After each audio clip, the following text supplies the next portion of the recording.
رئیس الاشاق جناب حافظ محمد فاروق چشتی تشریف فرما ہے، اور ساتھ ہی حضرت علامہ مولانا حافظ محمد امین نقشبندی، اور ساتھ ہی گلاں پیار دیاں حضرت مولانا ہما جہد پیار مولانا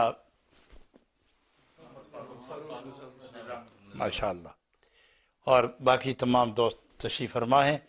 آپ اپنے لیے بھی اور تمام ساتھیوں کے لیے جو آج نور ٹی وی دیکھ رہے ہیں، ان سب کے لیے دعا کریں۔ اللہم صلی علی سیدنا محمد وعلی آل سیدنا محمد وبارک وسلم وصلی علیہ۔ الہ العالمین تمام دنیا بھر کے مسلمانوں کو آپس میں محبت، پیار، احترام اور ہمدردی کا جذبہ عطا فرما۔ الہی گناہ، سختی، محنت، بدبختی، پریشانی، ذلت اور رسوائی، ناشکیبائی اور پسپائی سے تمام عالم میں مسلمانوں کو محفوظ فرما۔ اللہ اپنا ذکر اور ذکر نبی، یاد حق، یاد نبی مسلمانوں کا ورثہ بن جائے۔ پریشانیاں، زوال اور وبال اللہ دور فرما۔ ہر کلمہ پڑھنے والے کو نبی پاک کے دامن رحمت میں جگہ عطا فرما۔ ہر کلمہ پڑھنے والے کو دنیا اور آخرت کی ذلت، رسوائی سے محفوظ فرما۔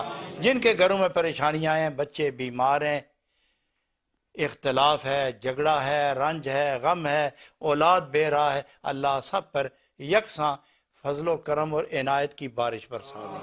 فوض امری اللہ۔